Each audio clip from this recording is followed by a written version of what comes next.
छत्तीसगढ़ में केंद्र और राज्य सरकार के बीच खींचतान जारी है। दोनों के बीच एक बार फिर तलवारें खींचती नजर आ रही हैं। राज्य सरकार लगातार केंद्र पर अनदेखी का आरोप लगा रही है। दरअसल केंद्रीय खाद्य मंत्री की ओर से मिलने का समय न देने, कोयले की रॉयल्टी और पेनल्टी का 4,000 करोड़ रुपयों का भुगतान न होने और ऐसे कई मुद्दे हैं जिनको लेकर प्रदेश सरकार केंद्र से नाराज है। वहीं मुख्यमंत्री भूपेश बघेल ने इन सब मामलों को लेकर केंद्र सरकार को घमंडी करार दिया है। सुप्रीम कोर्ट का जो आदेश है 2014 का, जिसमें उन्होंने 215 कोयला खदानें बंद की थी, जिसकी पेनाल्टी ली गई थी और उस पेनाल्टी की राशि भारत सरकार के पास जमा है और क्योंकि चाहे उसकी रॉयल्टी हो चाहे पेनाल्टी हो, वो राज्य सरकार का ही होता है।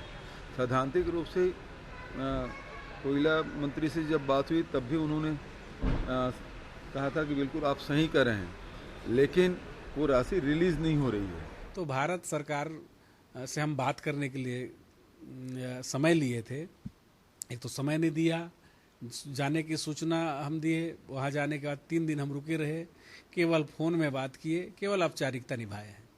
तो पूरे मनोयोग के साथ एक किसानों का भला नहीं चाहते हैं। इधर छत्तीसगढ़ सरकार के आरोप पर बीजेपी के नेता सामने आए हैं। उन्होंने याद दिलाया कि किस तरह से केंद्र की बैठकों की अनदेखी राज्य सरकार ने की है।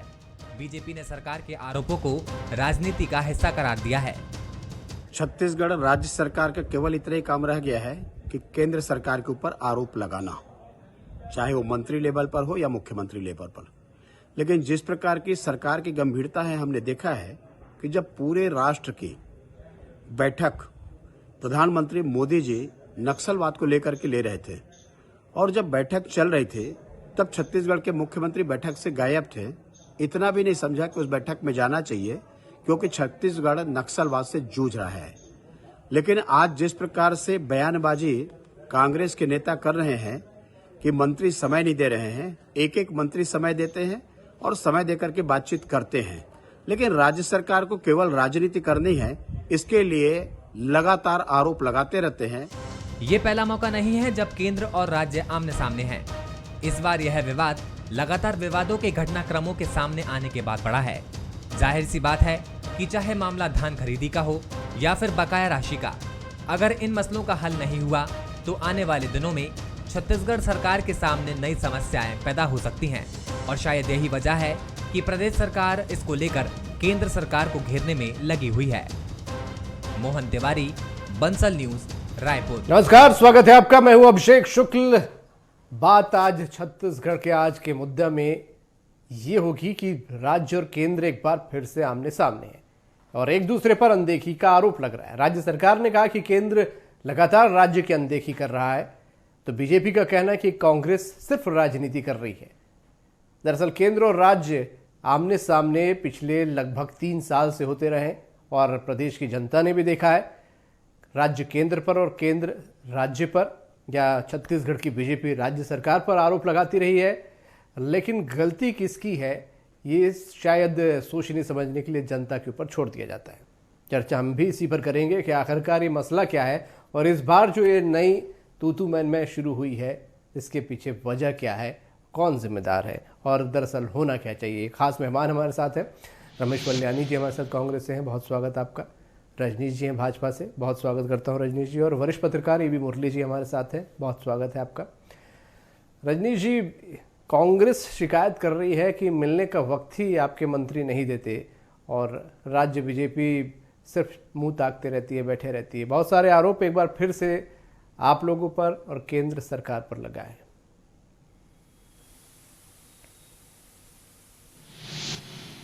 अभिषेक जी, यदि हम देखें कि 2018 दिसंबर में ये सरकार गठन के पश्चात यदि ये सरकार की क्या काम रहा है, महत्वपूर्ण काम ये मान के चल रही है, जो इनके घोषणा पत्र थे उसके सबसे ऊपर में यदि कोई चीज है तो केंद्र सरकार के ऊपर आरोप लगाना, ये इनका तो एजेंडा में शामिल है 2018 से।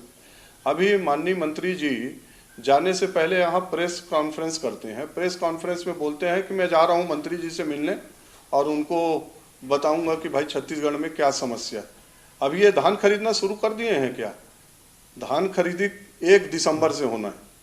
अभी केंद्र सरकार ने इनको 60 लाख मीट्रिक टन अरवा चावल का दिया है और कारण सहित बताया है कि देश के इस बार किसी राज्यों का हम उसना चावल बफर स्टॉक होने के कारण नहीं ले रहे हैं। तो उनको राजनीति करना है, इसलिए जाके यहाँ चले गए और वहाँ 2 दिन रुक गए। पता नहीं बात भी किए हैं कि नहीं किए हैं, समय लिए हैं कि नहीं लिए हैं। एक तरफा ये बात है, मीडिया में केंद्र सरकार को जैसे ही टारगेट कर रहे हैं, लेकिन छत्तीसगढ़ की जनता अभिषेक जी समझ चुकी है, जान चुकी है। अरे आप ये पहली बार नहीं है अभिषेक जी, मैं एक बार फिर दोहरा देता हूँ कि 2007 से 2010 में यूपीए सरकार ने छत्तीसगढ़ के अरवा चावल 3 साल, ये तो अभी 1 साल का भी सिर्फ इन्होंने कहा है कि इस बार हम अरवा चावल ही लेंगे, उसना नहीं लेंगे, इतने में इनके हाथ पांव फूल गए। छत्तीसगढ़ की सरकार डॉक्टर रमन सिंह जी पूर्व में जब रहे हैं तो 7 से 10 तक अरवा चावल नहीं लिए थे। छत्तीसगढ़ में 1500 से ज्यादा मिल अरवा चावल के हैं, 400 साढ़े 400 उसना मिल हैं। तो हम उस समय भारतीय जनता पार्टी ने कोई चीखा चिल्ली नहीं की। छत्तीसगढ़ में कैसे उनको उपयोग किया जा सकता है, किसी काम धंधे में असर न पड़े, इसके लिए क्या क्या उपाय किया जा सकता है। ये वर्ल्यानी जी की भी टिप्पणी खरीदना नहीं है। 2019-20 का जो चावल है दे नहीं पाए हैं। ये जो सब कुछ है मीडिया के सामने आप लोग प्रोपेगेंडा कर रहे हैं, राजनीति कर रहे हैं। दरअसल आप लोग अभी धान खरीदी चालू ही नहीं किए हैं, सिर्फ राजनीति करना आप लोगों का मकसद, ये आरोप भाजपा ने लगाया। अभिषेक जी, जब छत्तीसगढ़ के किसानों के हितों की बात आती है या छत्तीसगढ़ राज्य के हितों की बात आती है तो भारतीय जनता पार्टी के नेताओं का एक रटा रटाया जवाब रहता है कि हम राजनीति कर रहे हैं। राजनीति अपनी जगह है, हम यहाँ तथ्यों की बात कर रहे हैं। अभी जो मेरे साथी कह रहे थे कि रमन सरकार के समय में भी केवल अरवा चावल खरीदी किया गया था, तो हमने हाय तौबा नहीं मचाई। उस समय आपने 40 से 50 लाख मीट्रिक टन केवल धान का उपार्जन किया था। अभी हमने 80 से 85 लाख मीट्रिक टन धान का उपार्जन किया। इस साल 1 करोड़ से ऊपर जाने का है। तो आप अनुपातिक तो देखिए, जब हम किसानों के हित में कोई कदम उठा रहे हैं तो केंद्र सरकार का दायित्व है कि वो किसानों के हित वाली जो नीतियां हमारी हैं उसमें सपोर्ट करे। लास्ट ईयर भी आपने 60 लाख मीट्रिक टन कहा, फिर उसको घटाकर आपने 24 लाख मीट्रिक टन कर दिया। ये क्या मजाक कर रहे हो आप देश के साथ में? तो भारतीय जनता पार्टी के नेताओं को केंद्र सरकार से मांग करना चाहिए कि साहब राज्य के हित में जो चीजें हैं कम से कम उसको तो पूरा करिए। हम आरोप प्रत्यारोप राजनीति नहीं करते हैं। अब अभिषेक जी, अब डीजल पेट्रोल पर इन्होंने 10 रुपया और 5 रुपया एक्साइज ड्यूटी कम कर दी और कह दिया कि राज्य वेट की दरें कम करें। आपने बढ़ाया कितना? आपने बढ़ाया 20 से 25 से लेके 30 रुपए तक एक्साइज ड्यूटी इन अपने इस कार्यकाल में। पहले था 3 रुपए 90 पैसे पेट्रोल पर, वो आज 32 पहुंचा दिया। 7 रुपए था डीजल पेट्रोल पर और 3 रुपए 90 पैसे था डीजल पर, उसको आपने 32 तक पहुंचा दिया। आप 25-30 रुपए बढ़ा देते हो, फिर 5 और 10 कम कर देते हो, कहते हो कि हमने कम कर दिया। अब इनका खेल देखिए अभिषेक जी, डीजल और एक्साइज पे इन्होंने एक्साइज ड्यूटी कम करी है। एक्साइज ड्यूटी में 60% केंद्र का होता है, 40% राज्य सरकार का हिस्सेदारी होती है। तो 6 रुपया केंद्र का था में खाते में गया, 4 रुपया राज्य को जो मिलना था उसको उन्होंने डंडी मार दी सीधा उसमें। तो उसका नतीजा ये हुआ कि 4 रुपए का नुकसान तो सीधा सीधा हमको हो गया। अब 6 और आपने 5 और 10 रुपए कम किया है तो एक्साइज ड्यूटी जो होती है बेस प्राइस का हिस्सा होती है। तो जैसे आपने बेस प्राइस करी तो वैसे ही पेट्रोल और डीजल पर 2.5 रुपया और 1.25 रुपया कम हो गया। तो इस तरह का कुल मिलाकर जो हमारा कमी है पेट्रोल डीजल पे, जो राहत है डीजल पर एक्साइज और वेट मिलाकर 12 रुपया 50 पैसे की राहत होती है, उसमें 6 रुपया 50 पैसा स्टेट के अकाउंट में गया और 6 रुपया केवल सेंट्रल में गया। और वैसे ही स्टेट में पेट्रोल में 6 रुपया 25 पैसे कम हुआ है छत्तीसगढ़ में कुल एक्साइज और वेट मिला के। 3 रुपया 25 पैसा है स्टेट का के खाते में और 3 रुपया डीजल का खाते में गया है केंद्र सरकार में। अब टोटल स्टेट का रेवेन्यू लॉस समझ लीजिए आप।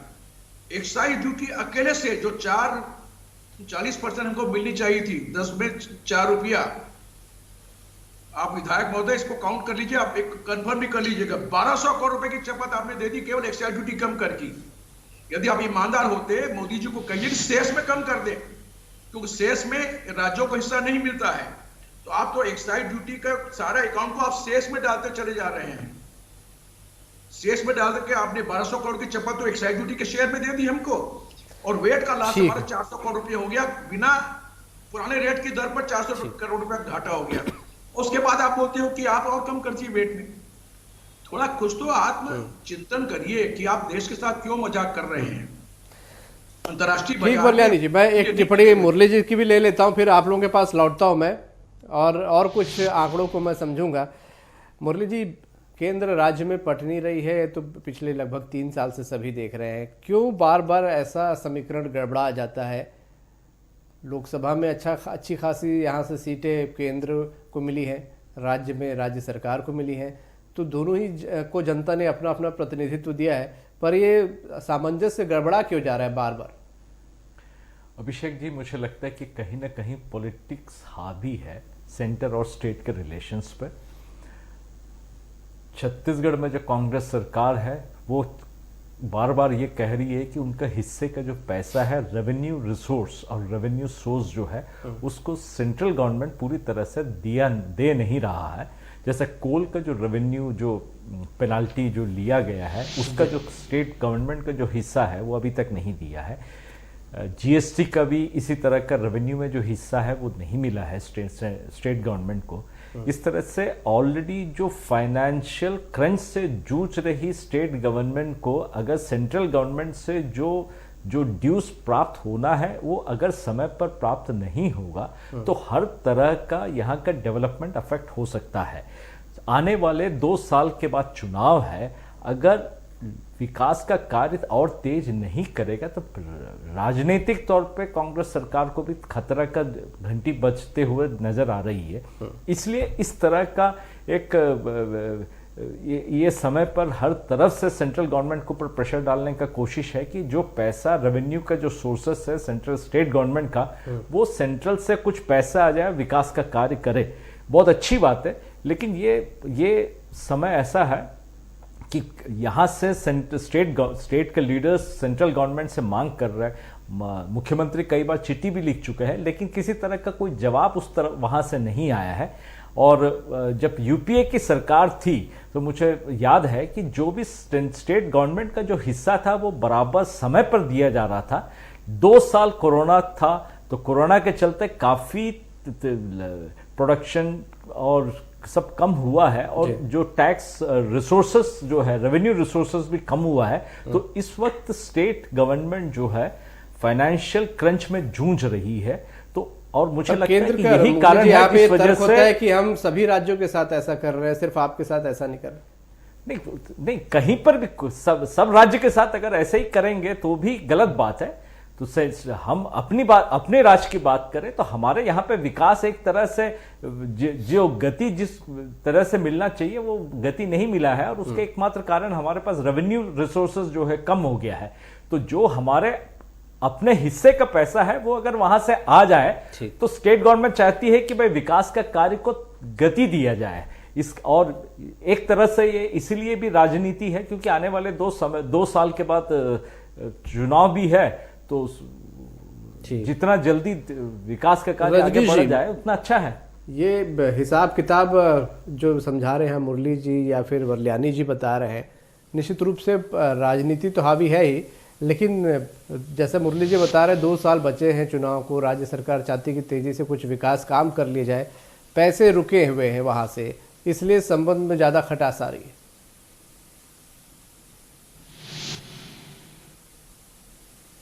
अभिषेक जी, अभी जब वल्यानी जी हमारे बड़े ज्ञानवान प्रवक्ता हैं जी, और जब वो अपने बात रखे तो वो तो पूरा डीजल और पेट्रोल के दाम पर आ गए, और डीजल और पेट्रोल के दाम पर बताने लगे कि अभी जो कम हुआ है वो राज्य ही सरकार का है। तो मतलब हम मान लें कि राज्य सरकार को कितना लाभ हुआ है। अभी कम होने से पहले 4 रुपया उसमें भी मिल रहा था, 27 रुपया अभी मिल रहा है पर लीटर। तो हम मान लें कि इनको कितना मिला है। अब इसी बात को वो बार बार बोल रहे हैं कि हमारे हिस्से का काट दिया। अभी तक तो बोलते थे कि हमको तो इतना ही मिलता है बस, अब कहाँ से ये बात आ गई कि 4 रुपया हमारा हिस्सा भी केंद्र सरकार काट दी। कुल मिला के अभिषेक जी, जो जीएसटी का पैसा है वो कोरोना काल के कारण इनको कुछ राशि भुगतान है, कोई कहता है 38,000 करोड़ पाना है, कोई बोलता है 1 लाख करोड़ पाना है। अरे हिसाब तो बता दो कि किस किस चीज का कहाँ से पाना है। अभी ये जो हिस्सेदारी की बात करते हैं, माननीय मोदी जी ने 2016 में ये जो टैक्सेस हैं इनका भाग एक राशि राज्यों को देना प्रारंभ किया था। इनके सरकार में तो जितनी राशि छत्तीसगढ़ से आती थी, चाहे कोल से आए, माइन से आए, एनर्जी से आए, फॉरेस्ट आए, सबके सब ले जाती थी। वो तो माननीय मोदी जी ने लाया है कि इतना राशि हम जिले को डीमैप बना के देंगे।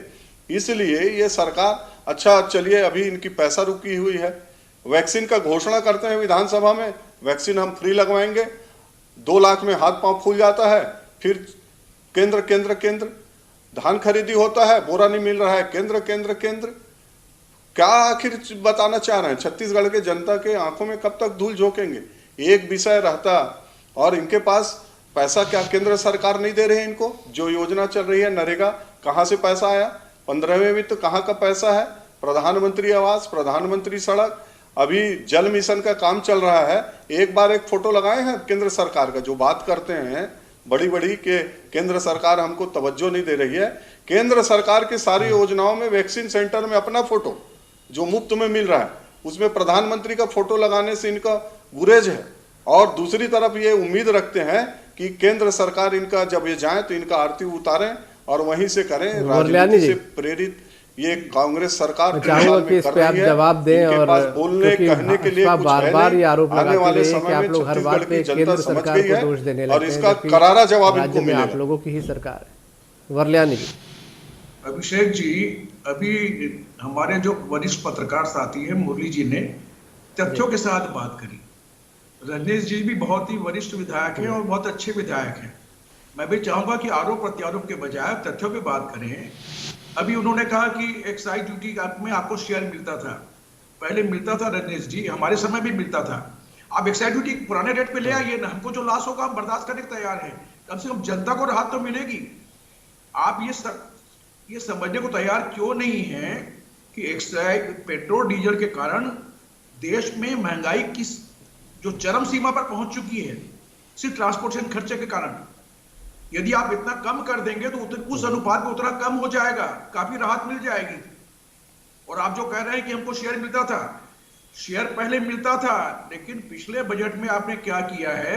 अभी इंडियन एक्सप्रेस में केरल के वित्त मंत्री के हवाले से एक न्यूज छपी है कि 2020-21 में पेट्रोल डीजल के एक्साइज सेस और एडिशनल लेवी से 3,72,000 करोड़ रुपए प्राप्त किया है केंद्र सरकार ने, मोदी सरकार ने। उसमें से मात्र 18,000 करोड़ रुपया एक्साइज ड्यूटी के मद में गया है, जिसमें राज्य का शेयर है 40%, और 3,04,000 करोड़ रुपया मोदी सरकार खुद डकार गए हैं। यानी ये राज्यों के राजस्व में डाकेजनी हो रही है। रजनीश जी, इस पर तो ध्यान दीजिए। और ये पैसा कहां कर रही है केंद्र सरकार, इसका तो हिसाब आए। आप ये कहते हैं कि 40% दे रहे हैं, कोई एहसान नहीं कर रहे हैं। पहले अलग अलग मदों में केंद्र का राजस्व मिलता था, फाइनेंस कमीशन ने यह किया कि आप उनको 42% शेयर दे दीजिए टोटल राजस्व का। तो केंद्र सरकार को अपने जेब से नहीं दे रही है, ये हिंदुस्तान की जनता का डायरेक्ट इंडायरेक्ट टैक्स का जो पैसा है वो फाइनेंस कमीशन के हिसाब से आप हमको दे रहे हैं। रजनीश जी कुछ बोलना चाह रहे थे। रजनीश जी। जी वरन्यानी जी, मेरे को एक प्रश्न का जवाब दे दीजिए कि 2003 में माननीय अटल जी की सरकार थी तो डीजल 33 रुपये था, पेट्रोल 42 रुपये था। जब 2014 में माननीय मनमोहन सिंह जी, जो बड़े ज्ञानी अर्थशास्त्री थे, उन्होंने 2014 में जब अपना पद छोड़ा, उस समय डीजल का रेट लगभग 66 रुपया, डबल, और पेट्रोल का रेट 78 रुपया, वो डबल से ज्यादा। तो ये पैसा कौन डकार गया? कहां दिए उसको? कोल का जो पैसा आता था उसको कौन डकार गया? अभी आप बोल रहे हैं कि केंद्र सरकार डकार गई पैसे आपका। तो ये जो पेट्रोल और डीजल, कौन सा कोरोना काल था? 33 से 66 कैसे पहुंचा दिए? अरे थोड़ा अपने कार्यकाल को याद कर लीजिए वरल्यानी जी। अभी दाल आटे का भाव गिनाऊंगा, वो विषय नहीं है। तो 2003 से 14 तक जो डकारने का काम हुआ है ना, ए जी, ओ जी, 2 जी, जीजा जी, सब प्रकार का कोल स्कैम, उसको मत याद दिलवाइए। इसलिए डकार गए जैसे शब्द को अपने जो आप लोग का जो मूल चरित्र है उसमें रहन दीजिए।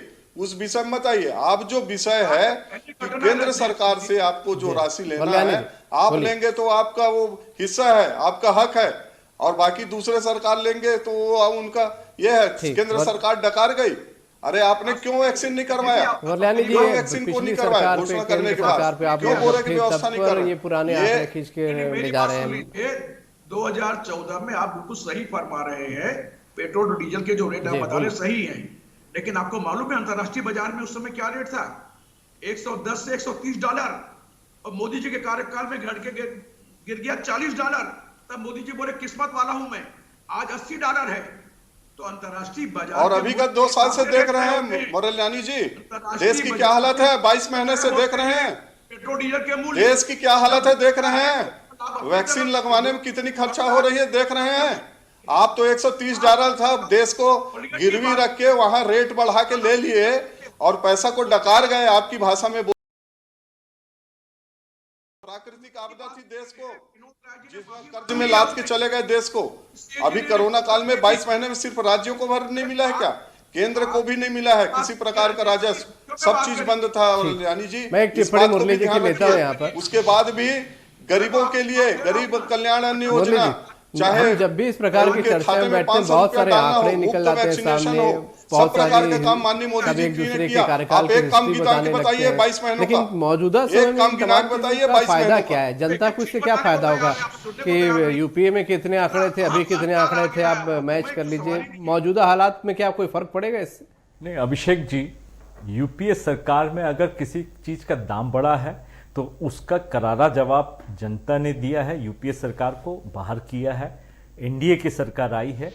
और इस समय भी अगर एनडीए सरकार के समय पे जिस तरह से दाम बढ़ा है उसका जवाब 2024 में पब्लिक को जो जिस तरह से देना है वो पब्लिक जवाब देगी, बहसबाजी से नहीं होगा। फिलहाल जो यहाँ का छत्तीसगढ़ की जो समस्या है कि यहाँ के और सेंट्रल गवर्नमेंट के बीच में जो तकराहट है पैसे को लेकर, तो मुझे लगता है कि इसका 21 जो कॉन्स्टिट्यूशनल प्रावधान है, जिस तरह से सेंट्रल गवर्नमेंट को स्टेट गवर्नमेंट को जो पैसा देना है वो तो देना ही है और देते भी है, लेकिन हमें चाहिए कि यदि हमारे पास अगर कोई रेवेन्यू रिसोर्सेस की कमी है तो एक कोऑर्डिनेशन बना के यहाँ के जो जितने नेता है वो भी सेंट्रल गवर्नमेंट से बात करें, मुख्यमंत्री खुद इसके पहल करे और सेंट्रल गवर्नमेंट से बात करके जो हमारी जो समस्या है उन पर अवगत कराना तो हमारे लिए हमारा काम है कि हम उनको अवगत कराएं, तभी हमारा जो समस्या है उसका निवारण होगा। अन्यथा मुझे नहीं लगता कि इस तरह का तकराहट से और इस तरह का एक